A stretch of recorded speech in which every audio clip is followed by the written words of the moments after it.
everybody, welcome to Jim and Mike Talk Music. We are on show 17. Yeah. Can you believe it? And you're Jim. I'm Jim. And I'm Mike. So today we're going to talk about a concert film that we watched, a couple weeks ago? Mm-hmm. And it's called The Last Waltz. And it's a film about a band called The Band. Right. So our focus today, Jim, is going to be on 1976, going back 45 years. Mm-hmm. Because we're going to do later, we're doing a spot with the U.S. top 10 singles from 1976. So that's going to be at the end of our podcast here, exploring the top 10. So you're going to get to see how that relates to the band. The band was popular, of course, back in the 70s. I don't think into the 80s. You know, maybe you haven't heard of the band. But I'm wondering if our listeners could name 3 songs. Just 3 songs. That's all I'm asking for. Not a dozen, not 10. I don't know if I can name 2. Right. And that's, you know, as we were exploring this, that's what I come up with. I named 2, and I couldn't even name a 3rd song by the well-known band, The Band. So yeah. I thought that was interesting. It's like, so then after I heard some, I knew them, but actually naming them. So listeners, I challenge you right now to come up with 3 titles by The Band. Let's give you a little background on the band. The band, it was a Canadian-American rock group. They were formed in Toronto, Ontario, in 1967. They were originally the backing band for Ronnie Hawkins and later Bob Dylan. The group released a debut album, Music from Big Pink. I don't know where that came from. Yeah, I don't know what that is. And that was in 1968 to critical acclaim. Ronnie Hawkins had a band called The Hawk. When they became the band, Ronnie, I guess, decided not to continue with them, but I guess continue with the Hawks. Mm-hmm. And in this movie, The Last Waltz, Ronnie Hawkins does show up for one of the performances. As do many other people you're going to mention in just a little bit, yeah. So the band consisted of 4 Canadians and 1 American. Rick Danko, he played bass guitar and fiddle. Garth Hudson, he was on keyboards, accordion, saxophone. Richard Manuel, keyboards, drums, vocals. Robbie Robertson, which you may have heard of because he had a solo career that went pretty well. Very good. I love his first solo album. And Levon Helm, which went on to a solo career. He played drums, vocals, mandolin, guitar. So they were pretty well versed in different instruments. I think they could switch off and on to them. And talking about their musical style, you know, because some of our listeners, especially those who are younger than us, you know, just wondering about that musical style. You know, you're looking at... I have a question for you, Jim. The word jam band, where do you think that comes from? Where does jam come from? I don't know. Okay, well, I just had this epiphany, okay? You know, I didn't read this anywhere. But I'm just 2 blocks from the studio here in Washington, New Jersey. Mm-hmm. I'm listening to the band, and one of the songs, it says, "Come on down to the jamboree." Uh-huh. I'm like, the jamboree! They would have jamborees. And at the jamborees, these musicians would jam. They're not just like song, song, song. No, they're there to jam. Yeah. So I'm thinking that jam, as in jam band, comes from jamboree. Okay. Yeah. Just, you know, this is my epiphany. And if I'm wrong, listeners, you can write in and correct me. Well, I was thinking like jelly, jam, you know, has a lot of things. Well, that's interesting. So for some listeners who don't know about jam bands, but you know, picture where this is in time, and they are kind of a jam band. Mm-hmm. Some people would equate them to Grateful Dead and some other bands that you might list, Jim, and Fish. So I can hear, you know, that Fish and the Grateful Dead would go along with these guys. But you have to think of what was going on. You know, progressive rock, hard rock. Disco is starting, you know. Disco is getting into full swing. Pretty interesting time. So back to Ronnie Hawkins. He was actually a rockabilly singer. Wow. In the mid-'60s, he gained recognition backing Bob Dylan, and the 1966 tour was notable as Dylan's first with an electric band. Yeah, I thought that was really cool. Yeah. So basically, I think the band got their name because when they toured with Bob Dylan, they were known as Bob Dylan and the band. In the movie, they mention other names. Right. They might have called themselves. Yeah. Did you want to? One was a Crackers. Yeah. Well, I just wondered where that guy's getting it from. I think he's looking at how their band compares to other bands. Yeah. I don't know. Maybe I don't know if I want to say the word racially, but his choices were the Honkies or the Crackers. That's the two that I mentioned. So I just don't know where what he was. Well, but he was also on something. So that's right. That's right. If you see the concert film and interspersed with interviews, you will see Wild Man. I just call him Wild Man. Yeah. He's definitely on something when he says that. I mean, I think they had kind of a country flavor to them, sort of like Creedence Clearwater Revival. Right. Bands like that. Mm-hmm. Now, Roger Waters from Pink Floyd called Music from the Big Pink the second most influential record in the history of rock and roll. I don't know what the first was. Oh, I have to guess the first.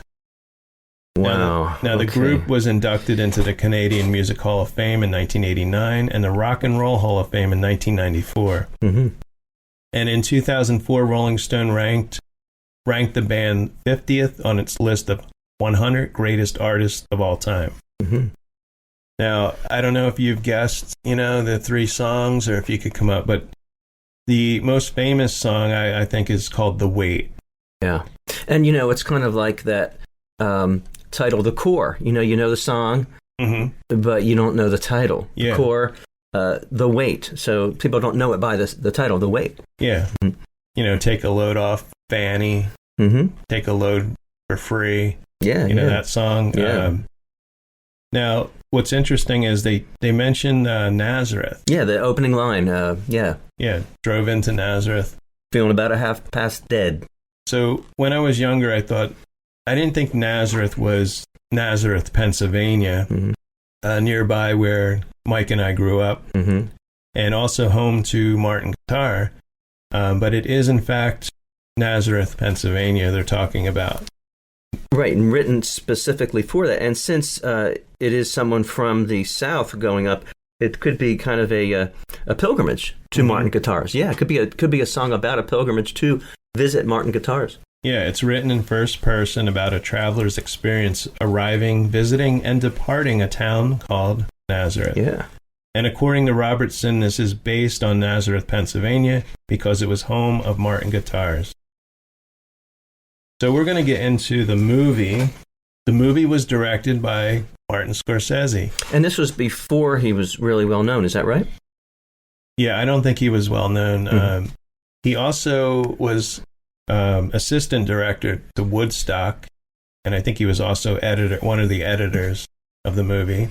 Right, and as we were talking before, I was thinking that maybe Woodstock would be a little less choreographed, and this one, more thrown together, with pieces of this and that. I mean, you could do whatever you wanted with Woodstock, but this one, I think it comes together more, more cohesively as a production. Even though Martin Scorsese wasn't well known at this point, believe it or not, it was his 15th film. Okay, so he was known among the film circles, yeah. And it was his fourth documentary. Now, this was filmed on November 25th, 1976, which was Thanksgiving. Yeah. And it didn't come out until April 26, 1978. Yeah, there's reasons for that. So Scorsese, he was working on his film New York, New York, which was released in 1977. And this was before his eyebrows grew in. I don't know if you knew that. Now, he had just turned 34. Yeah. It's like a late puberty kind of thing. But he does talk fast like he does now, but you don't get the full Martin Scorsese effect. Yeah. He had considered putting the fake eyebrows, the bushy. Yeah, I think he was thinking about it. He hadn't done that yet. The film starts, when you first watch the movie, you'll see the words, "This movie should be played loud." Mm-hmm. And you see Rick Danko, he's playing pool. He's playing a game called Cutthroat. He says, "Keep your balls on the table. Everybody else is off." And I don't know if this is a comment on the band itself. Yeah. Maybe to only worry about yourself and not others. You know? I don't know. Now, the movie starts with the encore. Right, so it starts with the very end, like the punchline, and then it goes back. Yeah. After the encore is done, it goes right to the beginning chronologically. Called Don't You Do It. And then after the first song, we see people standing outside, and it's the Winterland Ballroom in San Francisco. Mm-hmm. We see a little bit of the town, the streets, and, you know, a line of people trying to get in. Right. Now, it's a series of interviews with various band members, which are like backstage. Martin Scorsese also goes to Shangri-La Studios. That's where they would record in Malibu, California. Rick Rubin bought this studio in 2019. Robbie Robertson at one point makes a comment that it used to be a brothel. He says something about the wallpaper. Yeah. I know, that's exciting. Well, it was exciting for him to consider what was going on there before. They talk about the beginnings of the band, some stories, people they encountered. One that's kind of gross is a blues singer who he said was playing harmonica and he was spitting blood into a bucket. His name was Sonny Boy Williamson, and he apparently died like a year or two later. Yeah. They talk about the Skyline Lounge. This was pretty funny because it's some. He didn't say it was a small place, but he said there were only 3 people there. There were 2 drunken waiters and a go-go dancer with one arm. Mm. And he said a fight. No pole dancing. No, I don't think you can pole dance with one arm. No. And a fight broke out. So he was kind of amused by that. There were only 3 people in the place. What I noticed is Richard Manuel, he is like the most strung out in this. He kind of rambles on a little bit. He tells a story about buying bread in a grocery store and shoving bologna down his pants. Talking about how poor they were and needing to get food. Right, that's right. He's kind of a cross between Frank Zappa and Ted Nugent, I think. They look like they're having fun, though. Yeah. And basically this movie is about Robbie Robertson wanting to not tour anymore and only be a recording band, which the Beatles did towards the end. Mm-hmm. And I think it was a time of ending this great thing that we're doing before it goes bad. Yeah. You know, shows, sitcoms and such, drama on TV. They're looking, the writers and producers are looking for that sweet time where it's time to put it to rest before it goes bad. Yeah, like Seinfeld. Yeah, all those. Yeah, I think they were doing that. I think the band was doing that. All of them were pretty much doing drugs in this film. It's reported that Neil Young had white powder on his nose. That's right. When he was on stage, and they kind of blurred it out for the film. What I found is that I wasn't so much interested in the band, but the people that showed up. Because this is a moment in time. Some of these people were very well known. They became even bigger later on. And it could have been people they were friends with as well as well-known, right? Not just getting friends and not just getting well-known people. Yeah. But, connecting with, hey, it'd be great to have you. Would you want to sing this song or this one? Yeah. Yeah, and I think it started out, they were just going to have 1 or 2 people, and then other people wanted to be a part of it. But I think it's incredible that Neil Young could play and sing. Yeah. After snorting coke. Right. They talked about him definitely doing a lot of coke before he went out. Yeah. I read that. Yeah. And he does a song Helpless. Joni Mitchell is in the back on the vocals. Mm-hmm. Now, in a September 2020 NME interview, New Musical Express. Yeah, Robbie Robertson says that if there was anything wrong with The Last Waltz, it was that the cocaine wasn't very good. And that was just said recently. Neither one of us were big band fan. I mean, we knew the songs. I think Up on Cripple Creek was another one. Mm-hmm. We'd hear these on the radio, but I wasn't buying albums by them. And pretty much Up on Cripple Creek and The Wait are the only ones that really get airplay. Yeah. To this day, in this year. And they're sung by Levon Helm. What I got out of this movie is I really found a new appreciation for Rick Danko. Mm-hmm. He's got an interesting voice. The song Makes No Difference, which is in the beginning of the film, It's a great song, and you have a great sax solo by Garth Hudson. Now, some of the people that showed up, Joni Mitchell, she's singing Coyote about some strung out guy she's hanging out with. Calling him a coyote. Muddy Waters, Mannish Boy. Just love that song. Now, Muddy Waters, he almost wasn't in the film. He was there. He did the song. But apparently there was a lot of confusion with changing film. Right. There was a change early on from, I think it was something like 16 millimeter to 36 millimeter. I forget the exact. Yeah. But upgrading and going from 1 or 2 cameras to 7. So there was this change, right? Even in process. Yeah. So that's, I think it had to do with that. I mean, I can understand a performer maybe doing 2 songs and they cut one. If you're there to perform and be part of this, like why you would not want to film one person, I don't know his name, but he didn't get the message to stop filming and actually film Muddy Waters doing Mannish Boy, and that ended up in the movie. Yeah, and it was a good rendition. I think you could have so many people, so many guests, that the person making decisions, Scorsese or producers, directors, could make that decision because they're not a fan of Muddy Waters, they're not a fan of the blues, or so it could not care, because you've mentioned so many people. I mean, so many people well known were joining the band on this night. Well, I'm going to tell you about more. Eric Clapton, who I love, he does Further Up the Road. Great blues jam on this one. Then we got Neil Diamond shows up. Dry Your Eyes, that's the song. Dry your eyes, take your song out. There you go. What was that? Hey, but before you go further, Clapton, I was reading that Clapton grabs his guitar and as he's about to play his solo or start the song, the strap comes off. And so he looks out and looks over and says, "Take it, Robbie." And Robbie just went right into it. Yeah, so the strap popped off.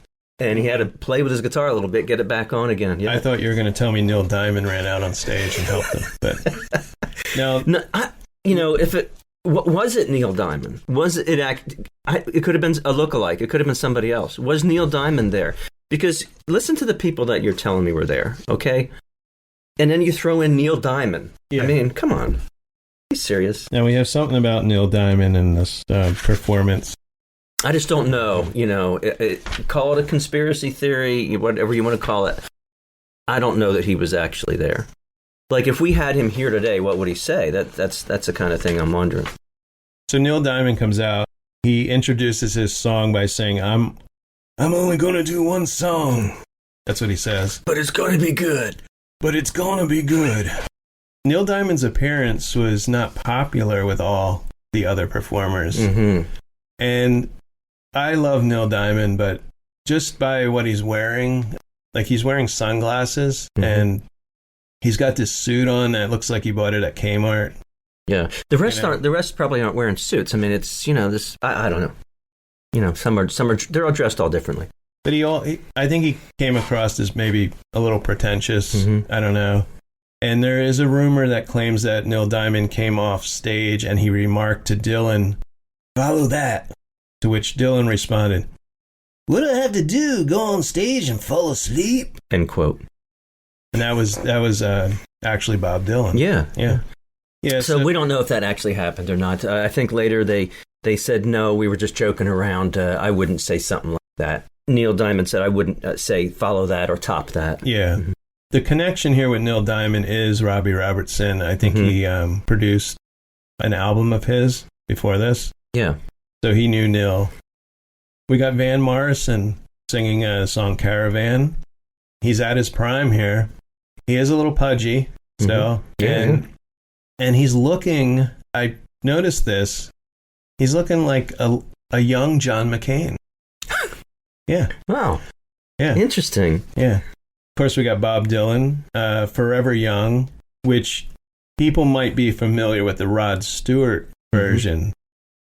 Which is interesting because Rod Stewart wrote Forever Young, but somehow it sounded like Dylan's version, and he I guess he played it for Bob Dylan, and Bob Dylan's got writing credits on the Rod Stewart song. Because I think he was... so they compromised. They kind of came together and... Yeah, I think he was afraid he was...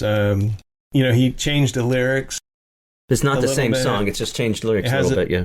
It has the same maybe chord progression, and it sounds really similar. So maybe he's afraid of getting sued by Bob Dylan. Now, was Ringo Starr actually there? What? Ringo somehow shows up, maybe uninvited, at the end. Yeah.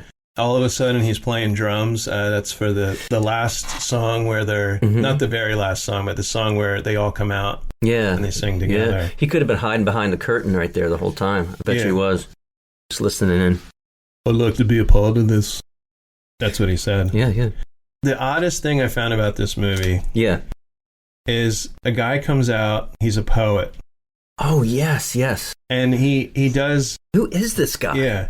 He does the Lord's Prayer, but he changes the words. Like, who has the balls? Before I found out, I was going to comment that, he's going to go to hell. Now, the guy did die, but believe it or not, he passed away February 22nd of this year at the age of 101. So he lived very long after saying those words. And his name was Lawrence Ferlinghetti. Lawrence Ferlinghetti. Yeah.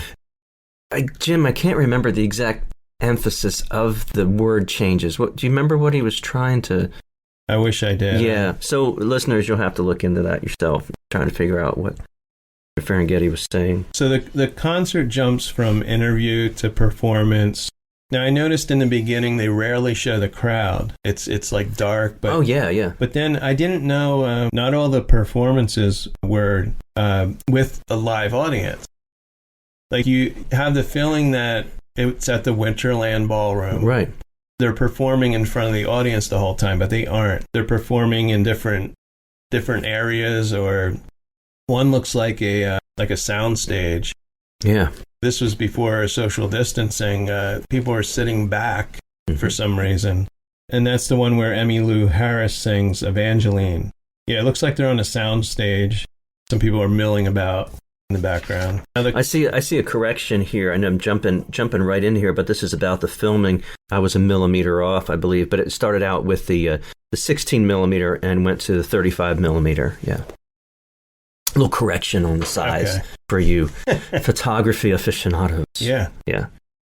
So the concert ends with the theme from The Last Waltz, where they're on stage, no audience, and Robbie Robertson is playing an odd instrument called the guitar harp. It's part guitar, part harp. It's almost like a double-neck guitar, but the other neck is a harp. I remember now, very strange, yeah. There was a lot of experimentation, with progressive rock, just really pushing the boundaries of what a band is, what a rock band is. So they were doing a lot of this experiment, more than they are now, or a decade ago, really experimenting and making up instruments. I wasn't really impressed with the film. I don't think Mike and I were blown away. It's more of a showcase of the band's work up until that point, and some of the great artists they met, along the way. Showcases their talents and songs.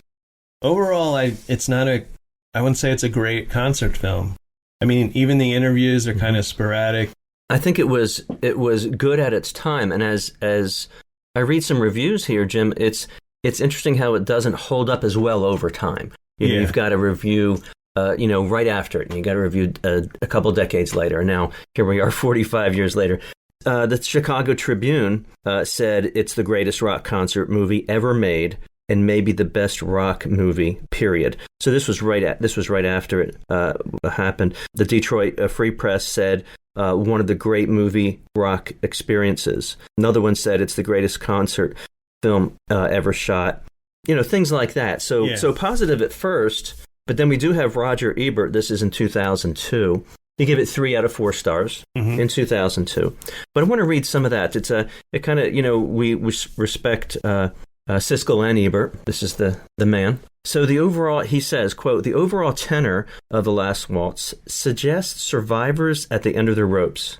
They dress in dark, cheerless clothes, hide behind their beards, hats, and shades, and pound out rote performances of old hits. Don't seem to smile much at all at each other as they make their music. Then he says they look tired of it. These are not musicians at the top of their art, but laborers on the last day of the job. Wow, end quote. I think at the time there was nothing like it.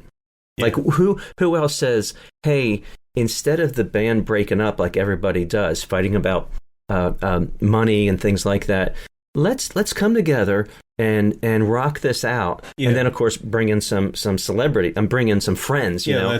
Yeah. And so I think it was something really different, and so boom, it was something really different. Let's go out on a high note. Yeah, literally. No pun intended. Yeah. So I think that's what it was, but as Jim and I finished watching it, you know, like Jim just said, I wasn't wowed. You know, I've been more wowed at you know, a concert or maybe at another movie, like my new fave, A Star Is Born. Yeah. You know, I was wowed, you know, and so when we got done watching, we said, oh, okay, that's historical, that's interesting. And I was also comment on this, Jim, I was also trying to get a feel for the musicians as they were playing, as they were done. There was a restraint. It wasn't an excitement. It wasn't a sadness. I couldn't feel something from them.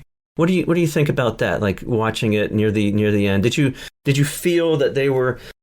Well, I think most people didn't agree with Robbie Robertson's decision. You know, to do what they were doing. Yeah, they still wanted to continue touring. Mm-hmm. Right. Okay. And I think most of them, especially Levon Helm, wasn't real happy with the film, the way the film came out. All right. Almost like they were being forced into doing this. Mm-hmm. Because then they did go on to tour after this film. So they weren't done. And I'll get into that in a little bit here. You know, there's nothing in this film that's like mind-blowing. Even anything that the band has to say, you get a little bit of feel for a little bit of the history, but nothing you're going to get from this film and say you're going to know exactly who they are, who these people are, right? Other than that they're in the band. Plus, they're all coked up in the film, right? You know? Right. I'd say if you've never heard many songs from the band, or even have seen them perform, like, you know, I know you can go on YouTube and stuff. Actually, you can go on YouTube and watch parts of this film. I'd say watch the film just to see it. I think we decided to watch this because it was deemed as one of the best concert movies, which I don't think it is. Now, we have a friend, a mutual friend. I'll say his first name. His name is Victor. He posted on Facebook the other night that he's seen this film 100 times. So he loves it. He obviously loves it. Yeah, and maybe he is a huge fan of the band, obviously. Shout out to you, Victor. Keep watching. Yeah. I don't know any movie I've watched 100 times, but I can think of some movies that I'd watch over and over, but this is not one of them. Now, I'm going to give this a 2 out of 5, mainly for the music and variety of the other artists that join them on stage, but nothing much more. So I have a couple more things about the movie. During post-production, the live recording was altered to clean it up a little bit. The mistakes, out-of-tune singing, bad horn balance. And again, this film was it was filmed in 1976 on Thanksgiving. They apparently gave out turkey dinner. Turkey? Yeah. To the Swansons? The TV I don't dinners? know. I guess a huge turkey dinner for everybody.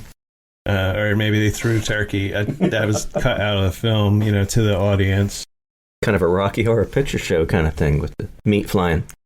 So here's a little bit about Bob Dylan. While Bob Dylan had agreed to perform in concert, he did not want his appearance filmed because he feared it would distract from his own film project, Ronaldo and Clara. So Warner Brothers had agreed to finance the filming of The Last Waltz with the understanding that Dylan would be involved in the film and soundtrack.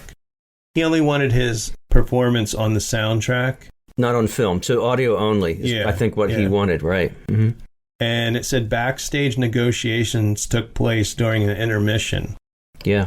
Robbie Robertson assured Dylan that the concert film's release would be delayed until after his film, and with that, Dylan relented and agreed to be filmed. So Dylan found out this isn't going to be released soon. I don't know if they told him like 2 years later. Promoter Bill Graham was also... Is that Billy Graham? No, it's different. Promoter Bill. Bill Graham was involved in the talks. Somebody's working with Bob said, "We're not filming this." And Bill just said, "Get out of here or I'll kill you." Yeah. Yeah. A little tense. So Dylan, obviously they kept him in the film. So, Jim, I think this really has something to do with what I was saying. They don't look like they're having a great time. If you've got maybe not actual death threats, but, you've got negotiations going on during the filming of it, it's tense. If I had to be working on whether I'm going to be filmed or not and about money, I'd be tense. And so I feel it comes out a little bit. The music's there, but I think that feel comes out a little bit. Yeah. Now, Levon Helm later wrote about the Last Waltz in his autobiography, This Wheel's on Fire, in which he made the case that it had been primarily Robbie Robertson's project and that Robertson had forced the band's breakup on the rest of the group. So there it is. Mm-hmm. Robertson offered a different take in a 1986 interview. He said, "I made my big statement. I did the movie. I made a 3-record album about it. And if this is only my statement, not theirs, I'll accept that.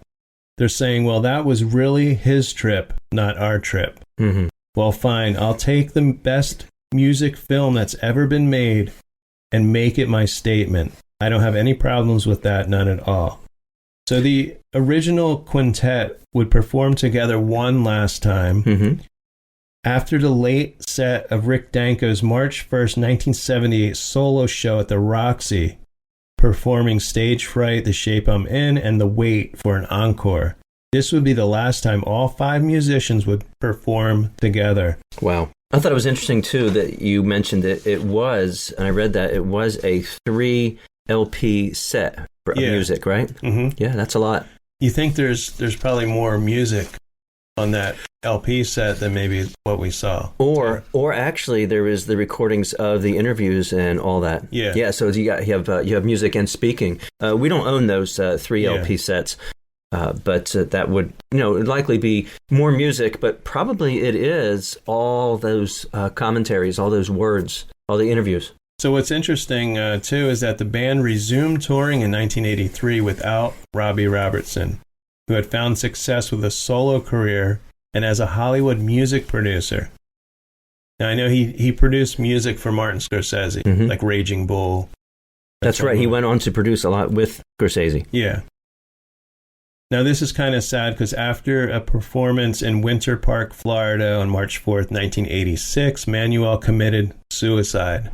He was 42, and he did that in his motel room. Mm-hmm. He suffered many years from alcoholism and drug addiction. He had been clean and sober for several years, beginning in 1978, mm-hmm. but he began drinking and using drugs again in 1984. Yeah, the life of a rock and roll star. I don't know when the band broke up, mm-hmm. but maybe soon after that. Yeah. I'm just going to add this. I think it would be a different picture if they were the Honkies. Yeah. Yeah. Like if it was Bob Dylan and the Honkies, and then they went on to be the Honkies, it would be the Honkies. I think mm-hmm. it was one of those groups that were popular for a certain period of time. Mm-hmm. Like Three Dog Night, which you may or may not still hear on the radio. Right. You very rarely hear the band, even on rock stations. We have one here, I think it's in Bethlehem, mm-hmm. Pennsylvania. Mm-hmm. They've been classic rock, right? Mm-hmm. They've been playing the same music, same songs for like 30 years. Right. Years. I moved out of state for 25 years, Jim. I come back and come into the Lehigh Valley and hear the same songs. Seriously, same exact songs. Yeah, you can actually place bets on who they're going to play next. You know, a lot of people do that. Is it going to be Led Zeppelin or AC/DC? ZZ Top. Yeah. And they'll throw in... the Scorpions. Or they not do that anymore? Maybe not. I mean, they'll throw in... I heard Tesla Yeah. Nothing to do with the cars. I don't think it's the electric cars or anything. I heard them play Tesla's Sign, which is a cover song. I'm like, why? But, so, Jim, we're going to continue in 1976, and coming up, we got this next segment, continuing with songs, and the band is not a part of this next segment, but it is music of 1976. Yeah, and we'll be back after this little interlude. All right.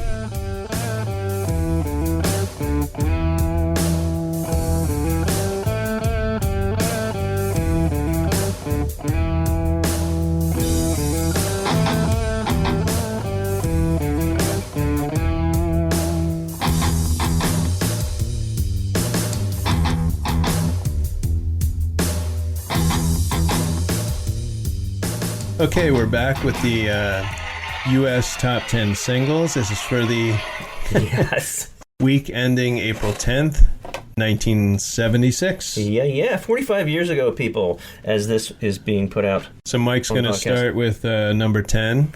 Yes. I'm starting out with one of my favorites, and this is Golden Years by David Bowie. Jim, I have to reminisce right away, because, we're doing so much technical stuff here. Yeah. All right, picture a 10-year-old boy by a little turntable that plays only 45s. It's light blue, and it's got pink and blue covered. It's got a carrying case. It is in its carrying case.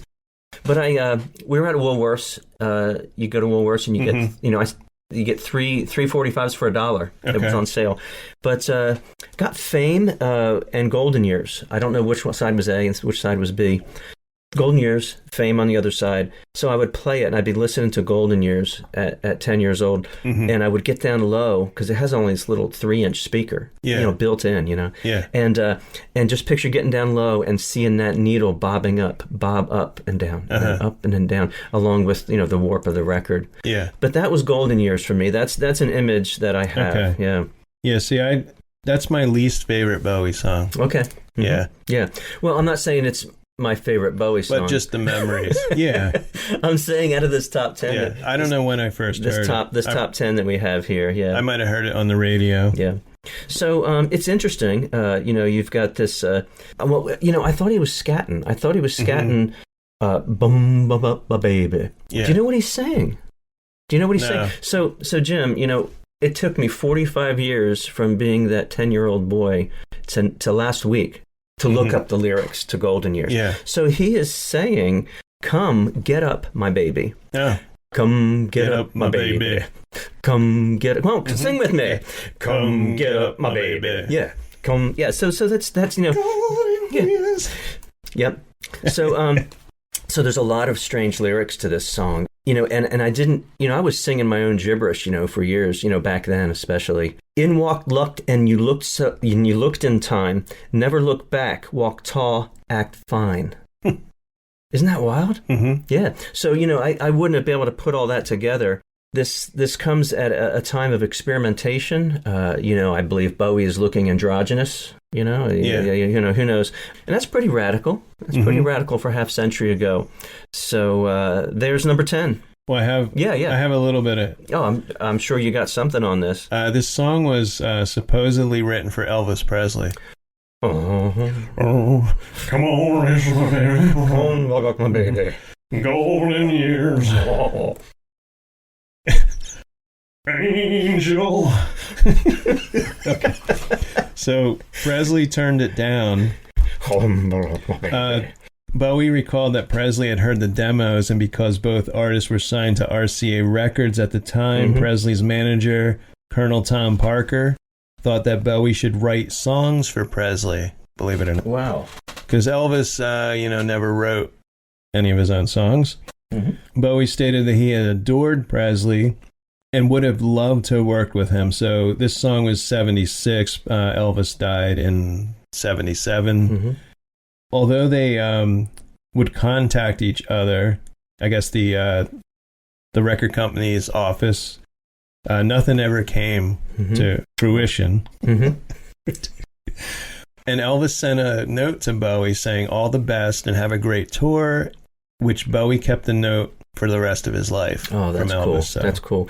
It's also possible that Elvis couldn't, do the rap that fast, because there's some parts in here.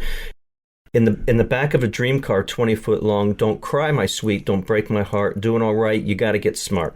In the back of a dream car, 20 foot long. And I didn't know these lyrics when I was a kid, but it's bam, bam, bam. It's pretty quick. Yeah, I can't picture or hear Elvis singing that. Slow it down, maybe, right? Yeah, maybe slow it down. Number 9. Yeah, number 9 is "Sweet Love" by the Commodores. So, I remember this song. I remember hearing it. It's on Motown Records. The Commodores, 6 guys. It's It starts out real sweet. It is smooth. I almost considered I would consider putting this on a new playlist, just to throw it in and kind of see what happens. Great quality and variety in the vocals. Mm-hmm. I really do like that. There's this guitar picking, and it's just got a great sound to it. Now this is a 6-minute song. Oh wow, yeah. I think I know this song, but it's no Brick House. Yeah. Or Easy. Yeah. Let me just read you some lyrics here. I've got some lyrics. It starts out, just in case you're wondering which song it is, and we can't play it. Show me a river that's so deep. Show me a mountain so high. I'll show you love that lasts forever, flying so high, so high. And it's the one that says, "Sweet love, oh sweet love." So yeah, it's just a love song. And it peaked at number 5. Okay, yeah. All right, number 8. So I woke up this morning singing this song. Yeah. Did you mention that Dr. Hook was also in? There's something in the writings about Dr. Hook in the Last Waltz. Oh, really? Film about the band, yeah. So this is Only 16 by Dr. Hook, and it features Ray Sawyer. Yeah. Comes out on Capitol Records. Jim, I didn't know if you knew that, I've done a lot of genealogy lately, and he's actually the second great-grandson of Captain Hook. They both wear that eye patch. Oh, yeah. Yeah. I'm kidding. He's not related to Captain Hook. What? So no, I'm joking. The song is, the interesting part about the feel of the song, Jim, is it's so different than the experimental wildness that is David Bowie. Yeah. I listened to this, and it could be 15 years earlier. This could be, the way the song sounds. This is a 1959 song. There it is. By Sam Cooke. Okay. Which I don't know that version, but I did see that. And I love Dr. Hook. Yeah. You currently listen to Dr. Hook. You've got some vinyl over there. Yeah. Mm-hmm. Let's Spend the Night Together. Yeah. That song. Cover of the Rolling Stone. They did that one. Yes. Yeah. They just were a feel-good band. Only 16. She was only 16. She was too young to fall in love. And I was too young to know. It's a sweet song. Mm-hmm, it's a beautiful song. Mm-hmm. And I love those 70s ballads.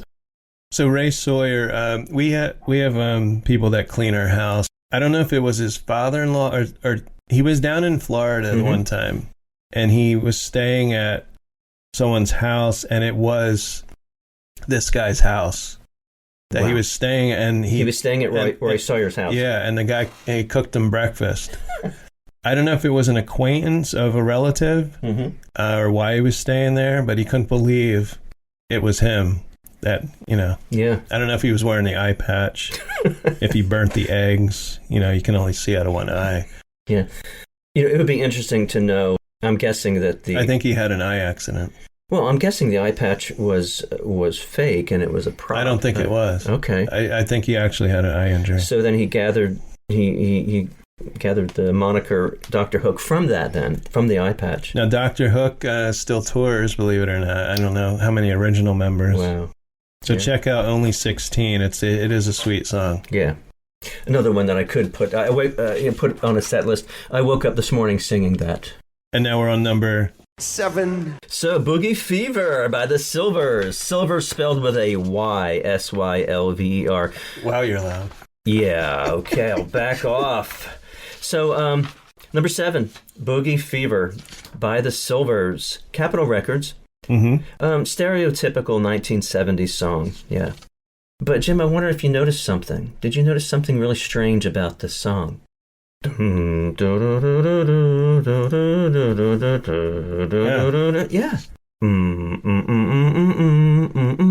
Gotta good reason. Oh, yeah. Yeah, Day Tripper. So, Okay. so the beginning keyboards, it's altered a little bit. It's not exactly the same, but it really reminds me of Day Tripper right away. Yeah. So I thought that was really strange for being Boogie Fever. And you got to boogie down. Yes, you got to boogie down. So I got another question for you. Don't know if you explored the lyrics, Jim. What popular 70s dance likely comes from the lyrics of this song? I don't know. Alrighty. So it says, yes, we did it. Yes, we did it. She kept going strong, doing the bump, bump, bump. Okay. We did the bump, bump, bump. Yeah. So if you remember, in the 70s, at school dances and stuff, we had children, we had teenagers doing the bump. And you listeners, depending on your age, you'll know the bump or not. I don't remember that. Okay. I'm not that old. Okay. Yeah, who is old, right? Yeah. So, instead of taking, instead of going front to front, with your private parts and grinding, people would actually, teenagers, go side to side and bump your hips against. You bump your hips against each other. The bumpty bump. Yeah. So you would bump your hips. And then there was the Humpty Hump. Yeah. What's the name of that band that's coming? Humpty. What is that? I'm going to say Digital Underground, but... So, the bump. It says, I called the doctor on the telephone. Hey. I said, doctor, please. What can it be? Is it some kind of disease? They call it boogie fever. Yeah, it's those lyrics are so 70. It's so 70s. It's getting me. So, 76, that was...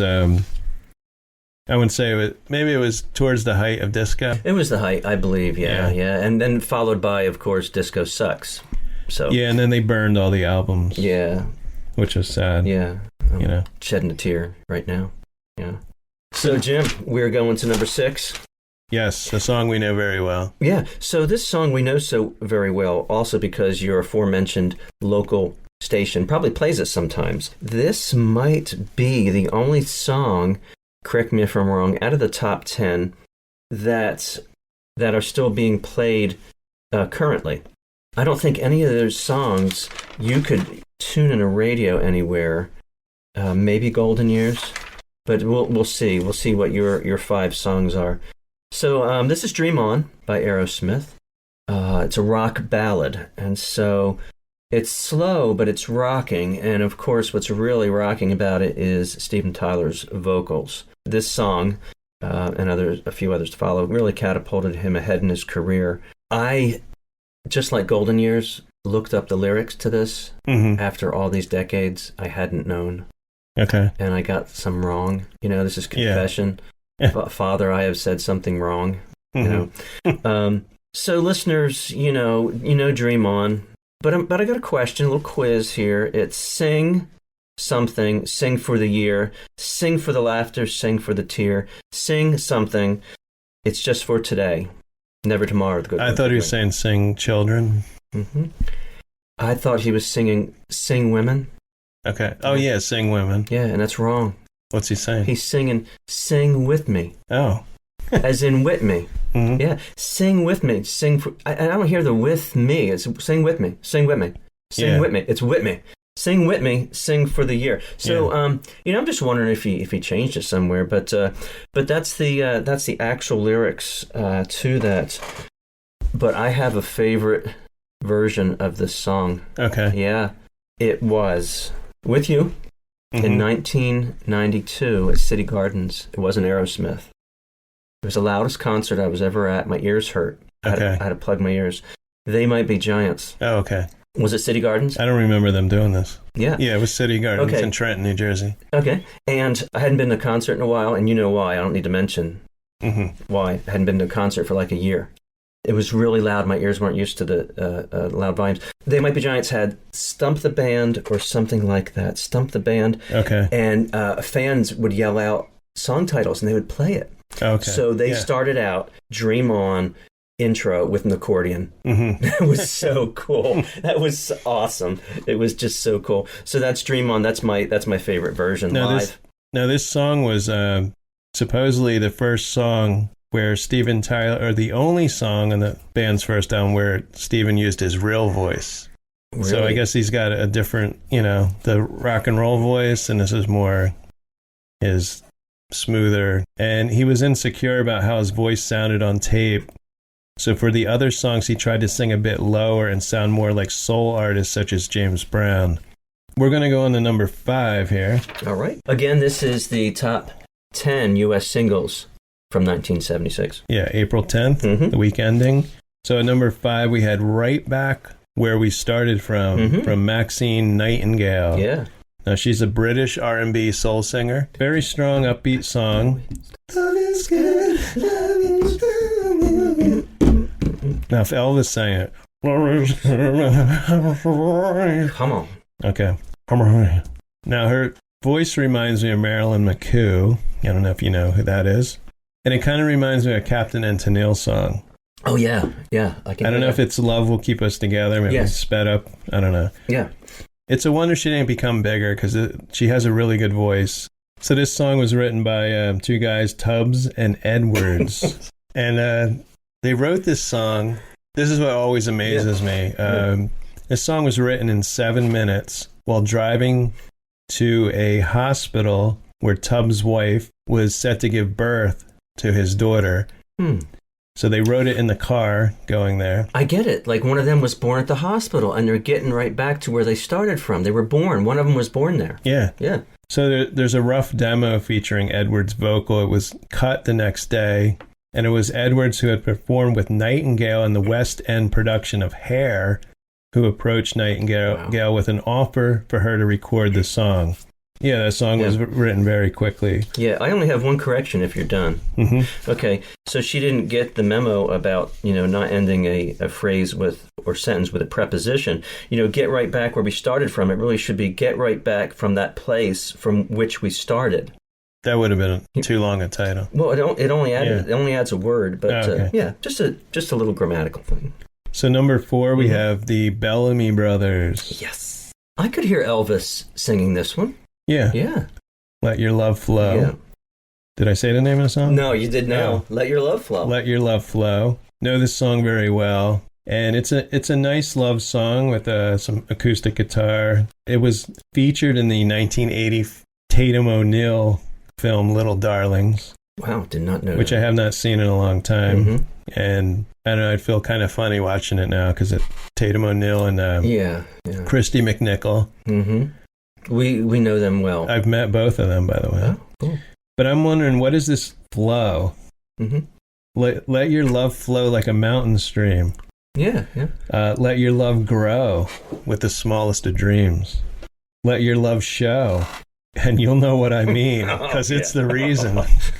Now, this could be a Neil Diamond song. Oh, yes. Because Neil Diamond very showy often wrote about his member. So I don't know. I'm just looking. Maybe I'm looking too much into this song. It's probably not related to Flo Milli, though, right? I mean, the flow. It's nothing to do with that. Now, the composer of this song, Larry E. Williams, he had been a roadie for Neil Diamond's live shows. Inside scoop. And Let Your Love Flow had been published by Bicycle Music, which had been founded by the singer, and he owned Diamond's own catalog. Diamond's apparent disinterest in recording the song himself, I'm not making this up. Yeah. Howard Bellamy and the Bellamy Brothers. I don't know how many brothers there are. Yeah. Howard Bellamy of the Bellamy Brothers. He's commented, it really wasn't in Neil Diamond's vein. You can't make that up. No. So that was number 4. Yeah. All right, we got 3 more to go. And we urge our listeners on our top 10. I know this is a long time ago, but if you got Apple Music or Spotify, give these songs a listen. You'll see what we're talking about. If you've never heard these songs, listen to them. It's not the top 10 of today. No. And you will be waking up, you'll be waking up singing that Dr. Hook song. Yeah. So it's very catchy. But we got 3 more to go. Yeah. So number 3, we got Lonely Night. Yes. Angel Face by the Captain and Tennille. Now, I have to tell you, maybe I said this before in the podcast, but I always thought the name The Captain and Tennille, I always thought it was just The Captain and Tennille. Like I thought one word, and Tennille. Well, no, I thought it was there was a captain and his name was Tennille. As I said, Tennille. Yeah. Tennille. Yeah. Like Entein. Yeah, but it's a man and a woman. Mm-hmm. Unfortunately, I think the captain passed away, but they were married. Toni Tennille, that was her name. Mm-hmm.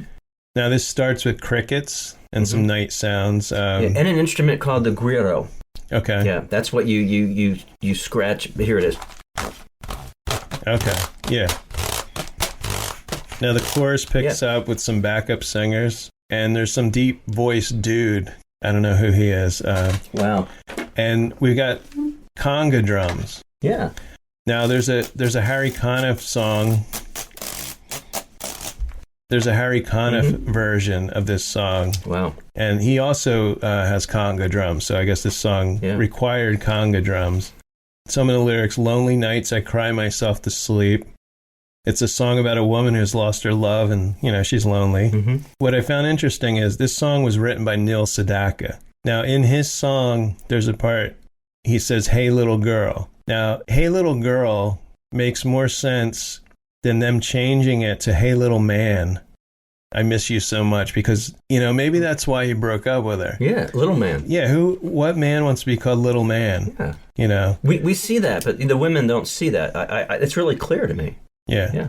Now, Neil Sedaka's version is a little slower, but you can also hear the conga drums in that too. So that was number 3. Yeah. I don't know if you have anything else to add. So, Captain and Tennille. The captain was on the piano, right? Yeah. I mean, he wasn't on, he was playing. She was actually the one on the piano. Yeah, and he wore, I think he was a boat captain. Yeah. Maybe they did a lot of cruises. Yeah, not to be confused with Captain Hook. Yeah. I see a theme, though. He's the third Neil that we've mentioned. Oh, okay. Yeah, and we have mentioned the Beatles already with Ringo, so we got that behind us. Well, her name's Toni Tennille. Yeah. Oh, Neil Sedaka. Yeah. So, number 2? Number 2 is a song Mike and I know very well. Yes. From our youth. It's Dreamweaver by Gary Wright. Yeah. It's kind of a trippy song about forgetting your troubles and dreaming about better things. Yeah. Starts right out with the ethereal sounds of synthesizers and twinkling and stuff. Yeah. And the lyrics, "I just close my eyes again." That's what it starts with. Mm-hmm. And on the album cover, his eyes are closed, but he's wearing mascara. Yeah. So I'm thinking the Dreamweaver might be a drag queen. I'm not sure. Yeah. Didn't think of that in 76. No. And apparently there's a train. He said he climbed aboard the Dreamweaver train. Yeah. So I don't know where that's going. Nowadays, would he have said plane? He boarding a plane? I don't know. Yeah. I think that I had this in one of the first purchases, along with those 45s at Walmart. I had a double 8-track collection. And it was one of my first purchases ever. And it was this double 8-track, and I think it was on there. The song was, we're going to bring up the Beatles again. According to Gary Wright, the song was inspired by an autobiography of a yogi, which was given to him by George Harrison. And I'm going to mess up this name here. Paramhansa Yogananda's. Okay. Paramhansa Yogananda's poem, God, God, God, made reference to the idea of the mind weaving dreams. Okay. So the expression Dreamweaver was popularized by John Lennon in a 1970 song, in his song God, taken from his solo album, John Lennon Plastic Ono Band. So this song depicts Lennon's declaration that he was the Dreamweaver of the 1960s, breaking away from the influences and dogmas that influenced his life. Mm-hmm. Pretty deep. Yeah. Gary Wright didn't have any other hits or any other songs getting airplay. I don't believe. I think he re-recorded as Basket Weaver. No, I'm just making that up. But it was in the 1992 movie Wayne's World. Did not know that. It was on the Wayne's World. Did not know that. There was a longer version. So if you didn't get enough of it, you had more. The Dreamweaver. We are number 1. Number 1. Yes. Disco Lady. Yeah. Another disco song. Disco Lady. Especially a song with disco in the title by Johnny Taylor. No idea who he is. Spent 2 weeks at number 1. What's Johnny Taylor doing today? If he's alive, where is he? I think he's dead. Interview. Check. We're gonna check for interview. It's smooth, soulful. It's very with the times. Mentions that the girl, Disco Lady, she should be on TV on Soul Train. Yes. Now, this is the kind of song you could make love to back in the day, I think. The lyrics at one part say about, I would get up and dance with you if it wasn't for the woman sitting next to me. In other words, his girlfriend or his wife. Yeah, but there's one sitting, except for this one sitting next to me. I thought that was interesting. But this is more about his infatuation with this woman than disco, and we're not talking about dancing. I don't know what we're talking. Shake it up, shake it down. Move it in, move it out. Move, all around. Move it round, Disco Lady. Move it round. Yeah. Move it in, move it out. Shove it in and about, Disco Lady. What is going on here? Is this what went on in the discos back then? We were out dancing, Jim. We don't know. And we don't know. Now, to answer your question about Johnny Taylor, unfortunately, we cannot interview him. He died in 2000 of a heart attack. He was 66. 21 years ago. We don't know what he was doing when he had the heart attack. Shove it in and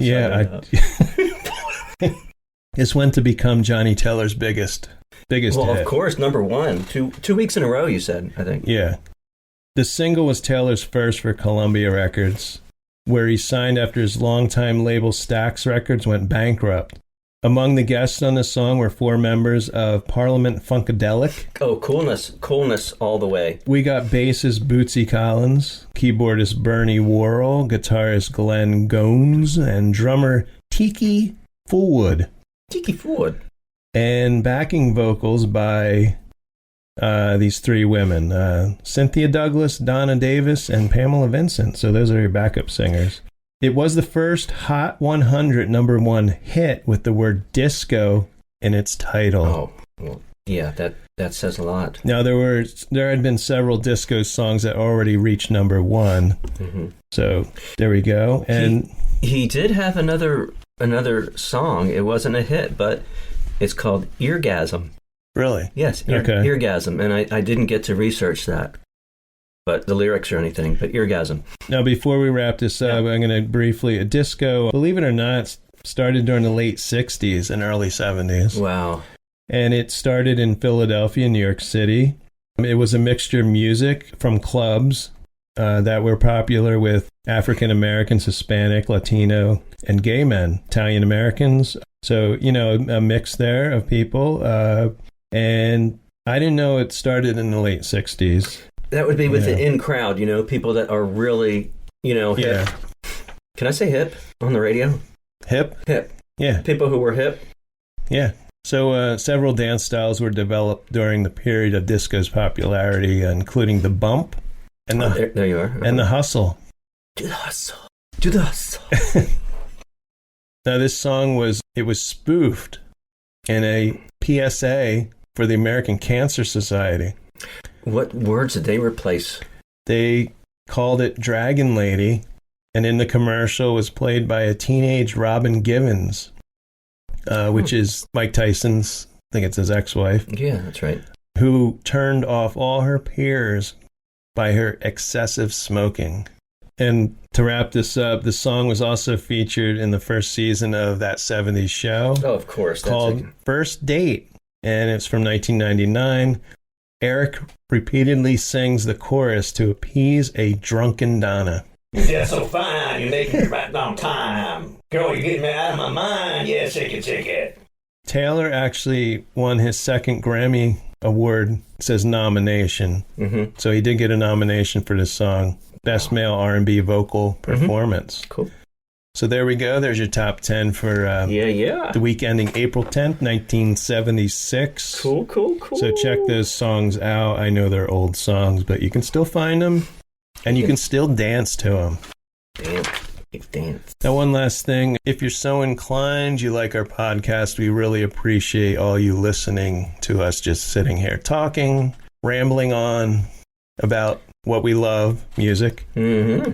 And if you're listening, you probably also love music. If you're so inclined, like our podcast, we have a Buy Me a Coffee page. Coffee mug. Which you can buy me or Mike a coffee, a beer, pizza. The minimum donation is $5. Mm-hmm. So if you're inclined, and I'm going to give you the link. So you want to go to buymeacoffee.com/Jim and Mike Talk. That's where you can find our page. We appreciate anything you can throw our way. Mm-hmm. We do have a little bit of overhead on the podcast, but we're getting by. We're eating. We're still eating. Still eating, still drinking. Yep. Thank you, everyone, for listening today. Thank you. And be sure to check out our interviews. We did an interview a couple weeks ago that came out with a great guy, legendary singer, Little Anthony. Mm-hmm. Talked to him for an hour and a half. And he could have talked longer. Yeah. And we're going to have some more good interviews coming up. So remember, turn off that TV. Turn up the music. And keep listening. Intro and exit music by the band 99%. Today's show was produced and edited by Jim Thatcher. Jim and Mike Talk Music is recorded at Did You Say 7 Studios in Washington, New Jersey. You can find Jim and Mike Talk Music on Apple Music, Spotify, Podbean, or wherever you listen to podcasts. The song Jack the Lumber by Alexander Nakarada, provided by Free Vibes, royalty-free music.